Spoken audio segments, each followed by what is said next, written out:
Hello, nandito na naman kami sa Tagaytay at pupunta kami sa La Bella kung saan kami magche-check-in. Tara, samahan niyo kami silipin kung ano itsura nito.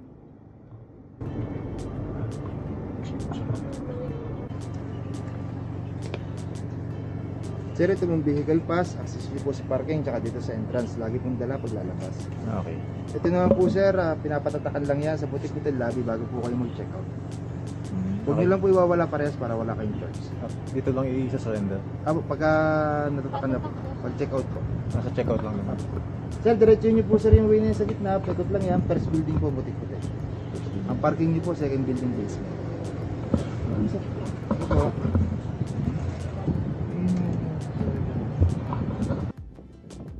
Mag-a-attend kasi kami ng wedding. Maid of honor kasi si Han sa wedding ng best friend niya. Kailangan siya kinabukasan ng maaga para sa photoshoot. At hapon naman yung mismong wedding. Tapos sa gabi ang reception. Kaya buong araw ang event. Kaya naman 3 days at 2 nights kami dito sa Tagaytay. Dito pa lang sa driveway makikita na natin ang design ng facilities nila na mala Santorini ang dating.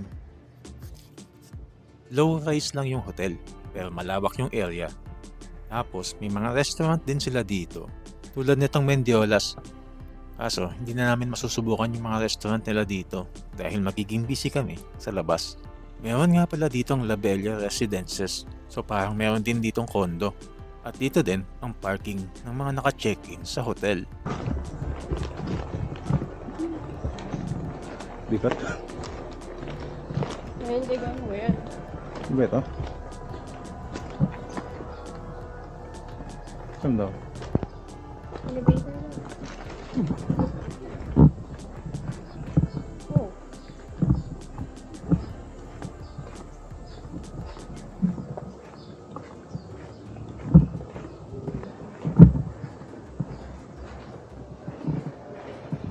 Dito. Ito sa lobby sa likod.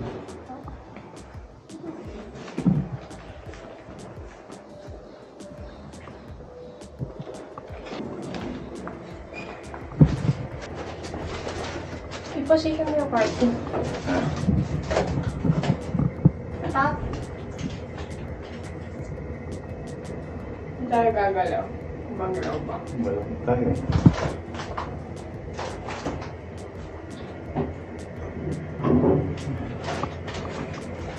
Ayun doon kanan.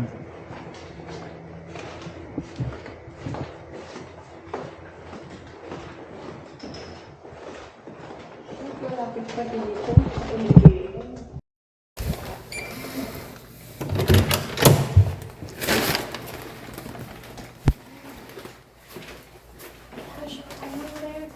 Gabi. Hmm? Flash mo rin. Flash mo everything.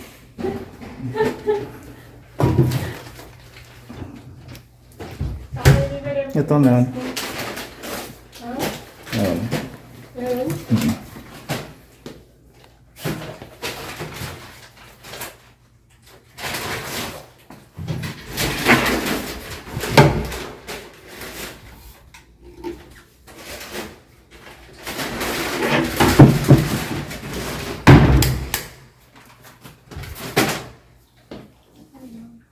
Wala siyang natwalya.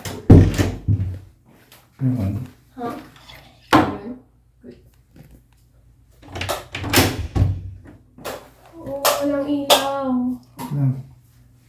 Hmm? Ha? Walang ilaw.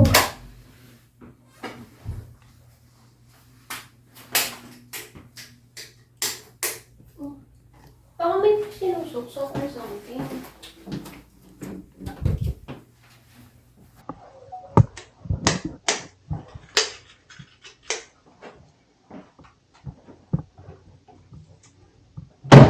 Ito.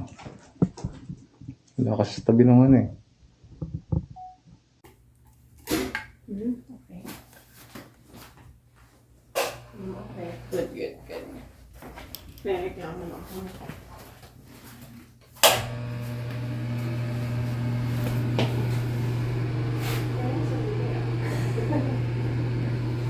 Ha?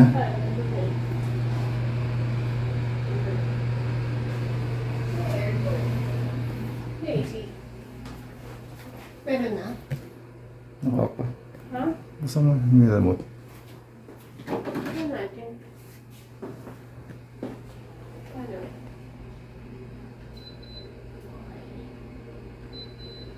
Ay, hanggang 16 na talaga po eh.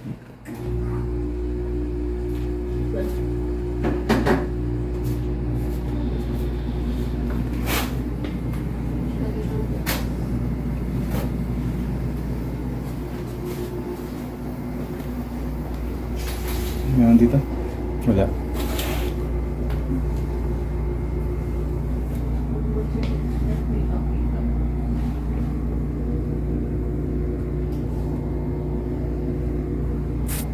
Kaya sa luma ka.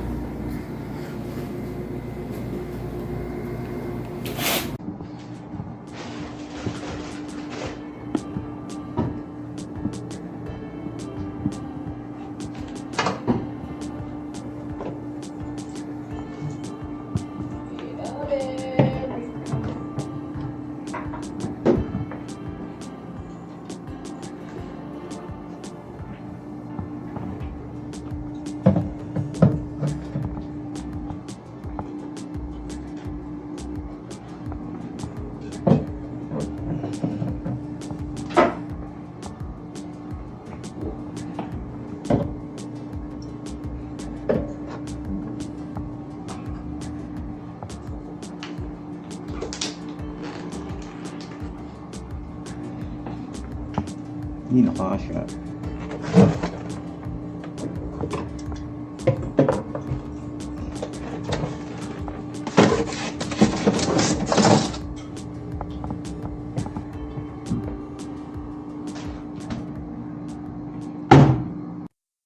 Hello, so second day namin. Tapos kakahatid ko lang kay Han sa Maharlika Events. And kailangan nandun siya ng 6 a.m. eh. So kaya nandito kami sa Tagaytay ng 3 days, 2 nights. About naman sa room, nakita niyo naman medyo maliit lang. Wala masyadong included. Pero merong bottled water, yung isang pitcher ng tubig. Kaso yung refill may bayad, 20 pesos. And wala ding included na tawag dito mga mugs for coffee. And, pero pwede naman mag-request, may bayad nga lang. Ito, pakita ko. Water refill, 20 pesos per bottle. Coffee amenities, 20 pesos. So, wala din silang included ng mga utensils, kutsara, tinidor, tapos wala silang electric kettle. So, okay lang, may baon naman kasi ako sa sariling electric kettle. So, yun na lang ginamit namin. So, dalawang klase to. Itong nabook namin, actually, ito ay isang hotel. Tapos yung kabila, ano naman yan, La Bella Residences, parang condo. Tapos, meron din doon mga nagpapabook, pero ano yan, Airbnb. Actually, andun yung mga marami included na. For sure, mas mahal yan. Ito kasi 2.5 per night. Pero sa Agoda yun. Hindi ko lang sure kung magkano yung rate nila pag nag-walk-in ka or nag-reserve ka sa mismong website nila. Tapos, ngayon today, pupunta kami sa wedding. So, bali, parang whole day kami wala din dito eh. So, bali, kahapon lang talaga. At saka bukas namin ma-enjoy yung stay namin dito. So, di pa nga kami nakapag-swimming. Try namin bukas pag may time pa bago mag-check out. Tapos, try namin mag-ikot-ikot. Kasi meron din dito ng gym. Bali, libre lang yung gamit ng gym. May binigay silang checklist sa amin. Napakita ako. So, infinity pool, yan, 8 to 8 p.m. Yung jacuzzi, may bayad daw. Hindi ko lang sure kung magkano. Tapos yung gym, dito lang. Chakra meditation chapel, and tapos yung wellness hub spa services. Of course, may bayad yan. And actually, no smoking kahit sa lugar dito sa vicinity. Siguro bukas ko sisilipin lahat ng mga amenities nila. So, ngayon kasi buong araw kami actually ako nandito sa hotel. Si Han, nandun sa may Maharlika Events, nagpo-photoshoot, mga lunchtime, punta na kami sa church. Bali buong araw, wala kami dito. Bumalik lang ako dito sa hotel kasi wala pa naman akong ganap doon. And either maglalaro na muna ako or matutulog. Kasi medyo kulang din sa tulog. Sa biyahe kahapon, tapos late din natulog kagabi, and maaga kanina.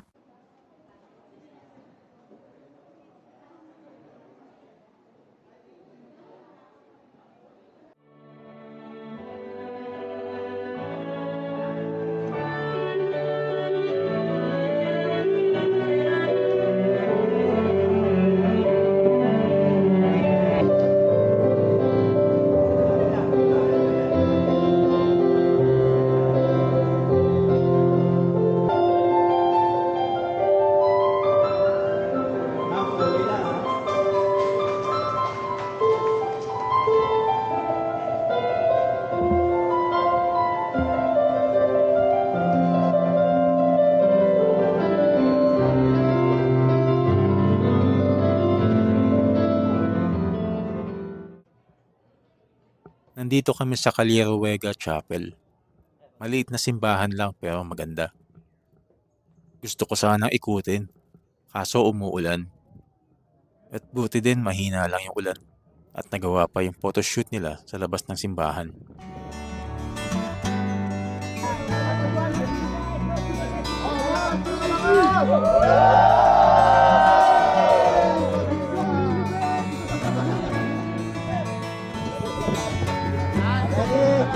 Guys, kailangan lang, masaya lang. Santig lang to.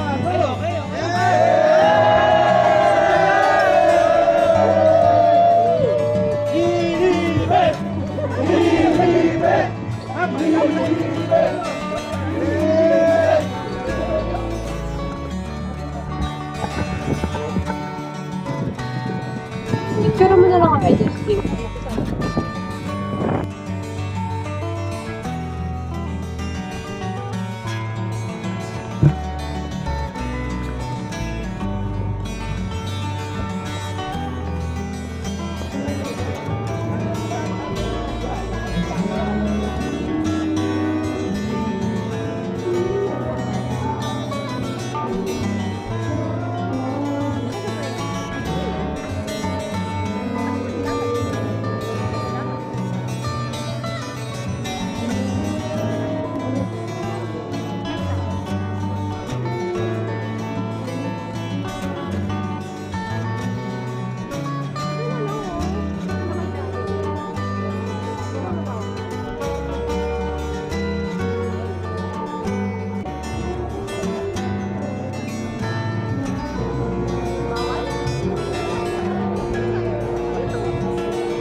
Kinabukasan na at tanghali nga kami nagising. Ito nga pala yung infinity pool nila. Maliit lang, pero aesthetic ang design. Meron sila ditong tindahan ng souvenir ng mga necklace, bracelet, earrings at iba pa. Wala dito nagbabantay kaya sa reception ka magbabayad.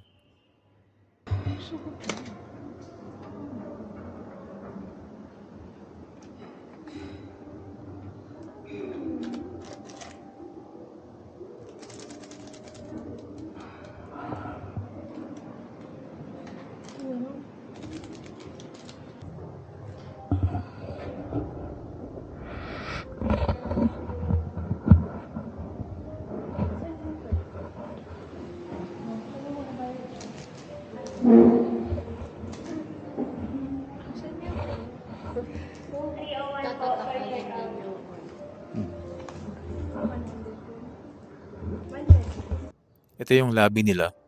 Malawak din at malaki mga upuan. Hindi na kami nakapag-swimming at umuulan din kasi. Sayang lang at tanghali na kasi kami nagising. Hindi namin tuloy nalibot ang buong facilities ng hotel.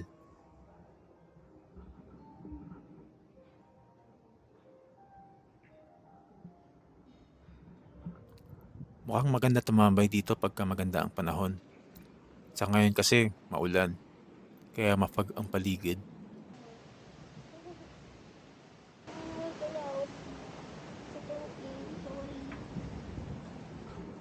Pet friendly nga din pala itong La Bella. Nung gabi kasi nakita namin ang daming mga aso sa labas. Meron sila ditong mini museum.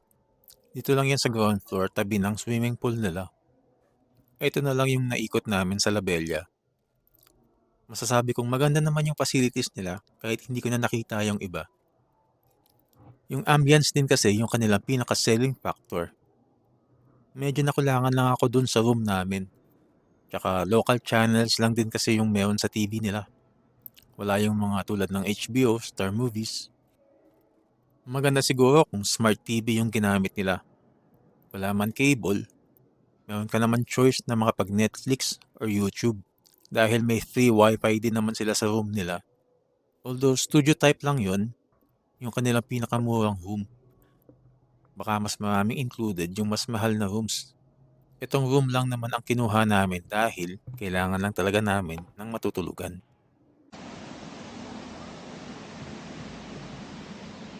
Bago umuwi, syempre bibili muna kami ng pasalubong dito sa Balay Palmera. Kung hindi ka pamilyar dito, suggest ko try nyo pag nagpunta kayo. Mas masarap yung buko pie nila dito. Meron din silang restaurant sa likod. Malapit lang to sa may Calax.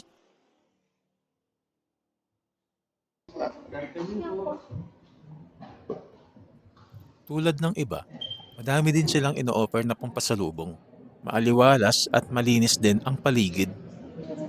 Gusto ng mama ko itong Sylvanus. Kuha mo siya.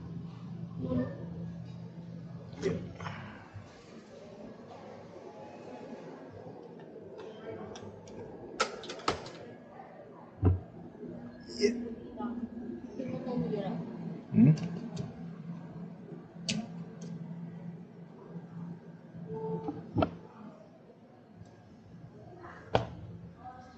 Wala pa ba?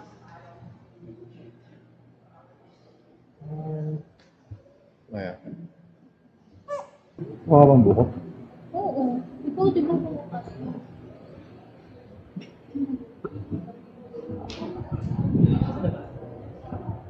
Ayan, buko. Okay. Ito po.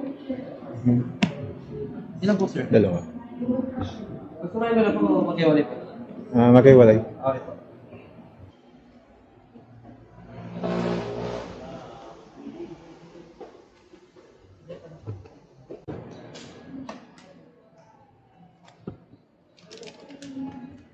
Ito, meron siya.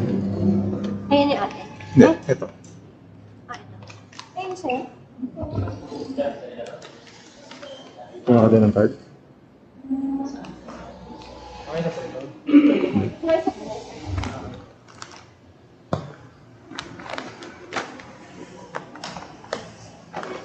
Kaya po po. Hmm? Kaya po. Alin? Yung? Di sa akin, report po. Hmm? Report. Yes po, thank you. Reporting. Alin? Yung buko? Oo. Okay, hindi sa mo. Gusto na naman. Mamaya na tayo maghaputan.